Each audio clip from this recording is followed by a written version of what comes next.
എല്ലാവർക്കും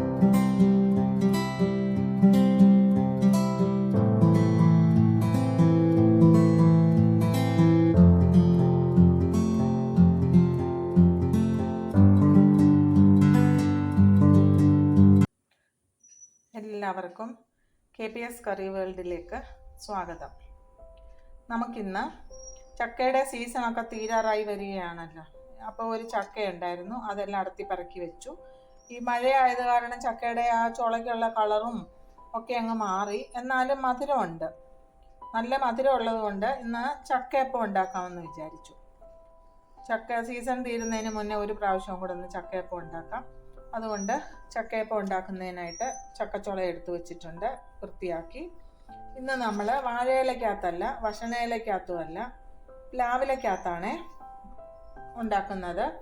അതിനായിട്ട് പ്ലാവില നമുക്ക് കുമ്പിള് പോലൊക്കെ തയ്യാറാക്കാം, ഈർക്കിൽ കുത്തി തയ്യാറാക്കി വെക്കാം.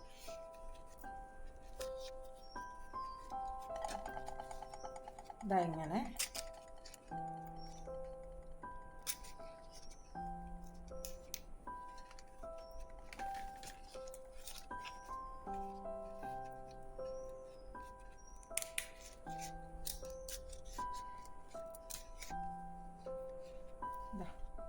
ഇങ്ങനെ തയ്യാറാക്കാം. ഇത് 2 എണ്ണം തയ്യാറാക്കി. ഇനിയും ബാക്കിയുള്ളതും കൂടെ തയ്യാറാക്കി കൊണ്ടുവരാമേ.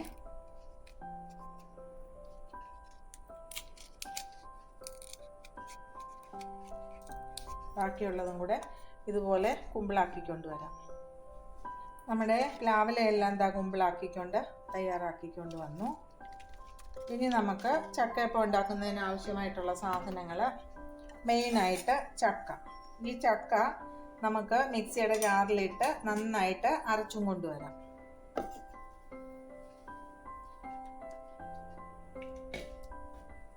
ചക്കച്ചുള അരയ്ക്കുന്ന കൂട്ടത്തിൽ നമുക്ക് ഒരു 7-8 ഏലക്കായ അതിൻ്റെ കൂട്ടത്തിലിട്ട് ചതയ്ക്കാം. പിന്നീട് ജീരകം, ജീരകം അതും കൂടി ഇട്ടൊന്ന് ചക്കച്ചുള അരച്ചെടുക്കുമ്പോൾ ഇതൊന്ന് ചതയുകയും ചെയ്യും, ചക്കച്ചുള അരച്ച് കിട്ടുകയും ചെയ്യും. അങ്ങനെ ചക്കച്ചുള ഒന്ന് അരച്ചുകൊണ്ട് വരട്ടെ. ചക്കപ്പഴവും ജീരകവും ഏലക്കായും കൂടെ നന്നായിട്ട് അരച്ചുകൊണ്ട് വന്നിട്ടുണ്ട്. ഇനി നമുക്ക് വേണ്ടത് അരിപ്പൊടിയും ഗോതമ്പ് പൊടിയും കൂടെ മിക്സ് ചെയ്തിട്ടാണ് ഞാൻ ചക്കയപ്പം ഉണ്ടാക്കുന്നത്. പിന്നീട് വേണ്ടത് ശർക്കര. അപ്പം അധികം ശർക്കര കിട്ടിയിട്ടുണ്ട്. ഇതിനകത്ത് കല്ലും മണ്ണും കരടും ഒന്നുമില്ല, നല്ല ശുദ്ധമായ ശർക്കരയാണ്. അതുകൊണ്ട് ഇത് ശർക്കര പാനിയാക്കി അരിച്ചെടുക്കേണ്ട ആവശ്യമില്ല. അല്ലാതെ തന്നെ നമുക്ക് നേരിട്ട് ഉപയോഗിക്കാം. ശർക്കര ഉണ്ടയാണ് ഉപയോഗിക്കുന്നതെങ്കിൽ അത് സ്വല്പം വെള്ളം ഒഴിച്ച് ശർക്കര പാനിയാക്കി അത് അരിച്ചൊഴിക്കണം, കല്ല് വല്ലതും ഉണ്ടെങ്കിൽ. ഇനി നമുക്ക് തയ്യാറാക്കാനായിട്ട് തുടങ്ങാം. നമുക്ക് ഒരു പാത്രത്തിലോട്ട് അരിപ്പൊടി ഇട്ട് കൊടുക്കാം.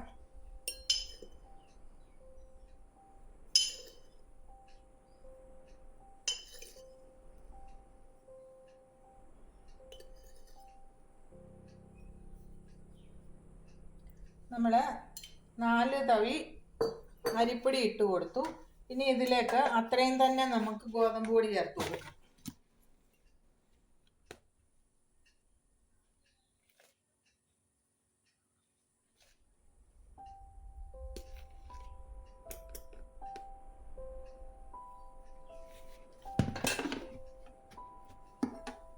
ഇനി ഇതിലേക്ക് നമുക്ക് സ്വല്പം ഉപ്പ് ചേർത്ത് കൊടുക്കാം. ഒരു സ്വല്പം ഉപ്പ്, മധുരം ഒന്ന് ബാലൻസ് ചെയ്യുന്നതിന് വേണ്ടിയിട്ടാണ് ഈ ഉപ്പ് ചേർക്കുന്നത്. ഇനി ഇതിലേക്ക് തേങ്ങ ചേർത്ത് കൊടുക്കാം. ഞാൻ ഏകദേശം ഒരു 3/4 തേങ്ങയോളം ചിരണ്ടി എടുത്തിട്ടുണ്ട്, അതങ്ങോട്ട് ചേർത്ത് കൊടുക്കാം.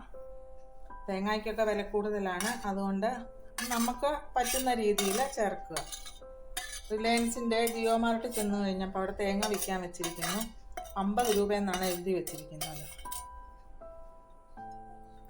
ഇനി ഇതിലേക്ക് ശർക്കര ചേർത്ത് കൊടുക്കാം. അപ്പം അധികം ശർക്കരയാണേ. ഇതാ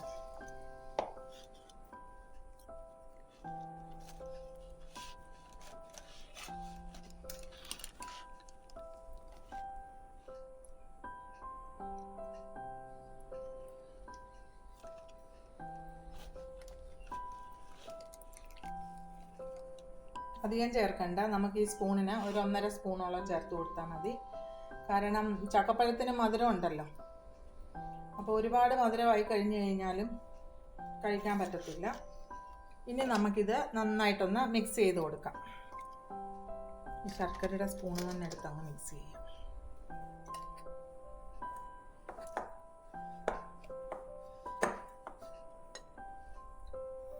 ഇതെല്ലാം കൂടെ നന്നായിട്ട് മിക്സ് ചെയ്തു. ഇനി ഇതിലേക്ക് നമുക്ക് അരച്ച് വെച്ചിരിക്കുന്ന ചക്കപ്പഴം, ഏലക്കായും ജീരകവും ചേർത്ത് അരച്ച് വെച്ചിരിക്കുന്ന ഈ ചക്കപ്പഴം കുറേശ്ശെ ചേർത്ത് കുഴച്ചെടുക്കാം.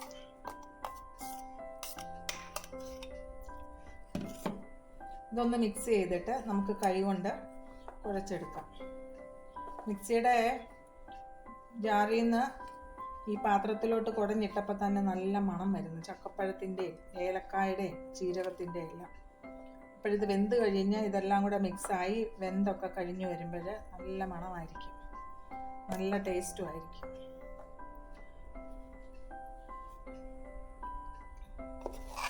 ഇനി ബാക്കിയുള്ള ഈ ചക്കപ്പഴവും കൂടെ അങ്ങ് ചേർത്ത് കൊടുത്ത് നന്നായിട്ട് കുഴച്ചു കൊണ്ടുവരാം.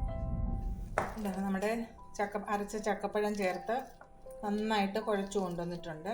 ഇനി ഇതിലേക്ക് നമുക്ക് സ്വല്പം നെയ്യ് ചേർത്ത് കൊടുക്കാമേ. ഇതാ ഇത്രയും നെയ്യ് ചേർത്ത് നന്നായിട്ട് ഇളക്കിയെടുക്കാം.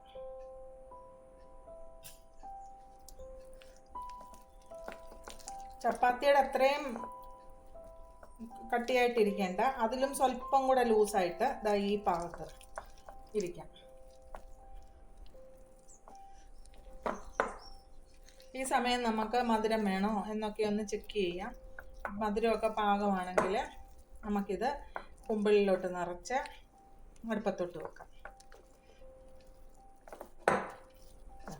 ഈ പരുവത്തിലായിരിക്കും, ഈ പരുവത്തിൽ. ഇനി ഇത് നമുക്ക് പ്ലാവിലക്കകത്തോട്ട് നിറച്ച് അടുപ്പത്തോട്ട് വെക്കാം. ഇനി നമുക്ക് തയ്യാറാക്കി വെച്ചിരിക്കുന്ന ഈ മാവ് ഈ കുമ്പിളിലോട്ടാക്കി കൊടുക്കാമേ.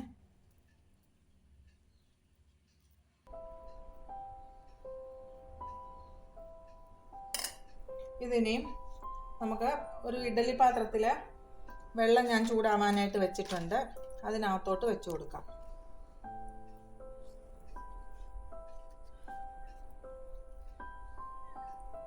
ഇതാ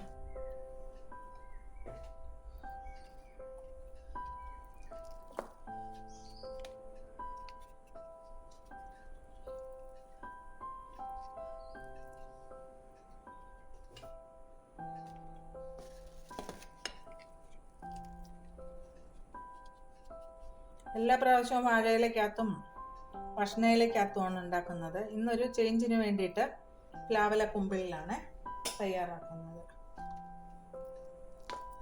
ഭക്ഷണയിലക്കകത്ത് ഉണ്ടാക്കുമ്പോഴാണ് ആ ഭക്ഷണയിലയുടെയും കൂടെ ഒരു മണം വന്നു കഴിയുമ്പോൾ ഒരു പ്രത്യേക ടേസ്റ്റും പ്രത്യേക ഫ്ലേവറും ആയിരിക്കും.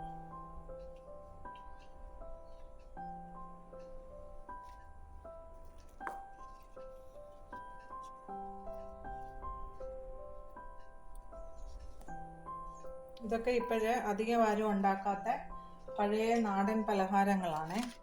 ഇത് പക്ഷേ വളരെ ഹെൽത്തിയുമാണ്, ടേസ്റ്റിയുമാണ്, എല്ലാവർക്കും ഇഷ്ടപ്പെടുന്ന ഒരു പലഹാരമാണിത്. ചക്കപ്പഴം കിട്ടുകയാണെങ്കിൽ എല്ലാവരും ഒന്ന് ഉണ്ടാക്കി നോക്കണം. ഇതാ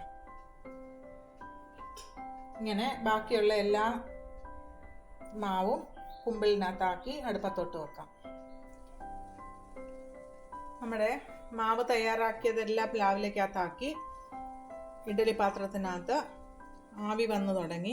ഇനി ഒരു 20-25 മിനിറ്റ് നേരം നമ്മളൊരു മീഡിയം ഫ്ലെയിമിൽ വെച്ച് വേവിച്ചെടുക്കാം. അത് കഴിഞ്ഞിട്ട് നമുക്ക് കാണാം. ഏകദേശം 20-25 മിനിറ്റോളം വെന്ത് കഴിഞ്ഞപ്പോൾ നമ്മുടെ ചക്കയപ്പം തയ്യാറായി. ഇത് നമുക്ക് വേറൊരു പ്ലേറ്റിലോട്ട് മാറ്റാമേ. ഇത് പ്ലാവിലയോടുകൂടി എടുത്ത ചക്കയപ്പമാണ്. ഇത് പ്ലാവിലയിൽ നിന്നും പുറത്തെടുത്ത ചക്കയപ്പം. തുറന്നപ്പോഴേ നല്ല മണം വരുന്നുണ്ട്. ചക്കപ്പഴത്തിൻ്റെയും ഏലക്കായുടെയും ജീരകത്തിൻ്റെയും എല്ലാം നല്ല മണം വരുന്നുണ്ട്. നല്ല ടേസ്റ്റി ഉണ്ടെന്ന് തോന്നുന്നു. ഞാനൊന്ന് ടേസ്റ്റ് ചെയ്ത് നോക്കട്ടെ.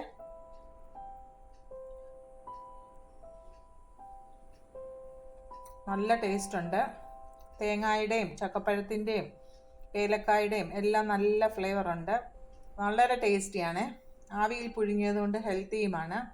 അനാവശ്യമായിട്ടുള്ള യാതൊരു കെമിക്കലും നമ്മൾ ചേർക്കാതെ വളരെ പ്രകൃതിദത്തമായിട്ടുള്ള വിഭവങ്ങൾ കൊണ്ട് തയ്യാറാക്കിയ ഒരു ചക്കയുടെയാണിത്. എല്ലാവരും ഒന്ന് ഉണ്ടാക്കി നോക്കണം ചക്കപ്പഴം കിട്ടുകയാണെങ്കിൽ. എന്നിട്ട് നിങ്ങളുടെ അഭിപ്രായം കമൻറ്റ് ബോക്സിൽ എഴുതണം.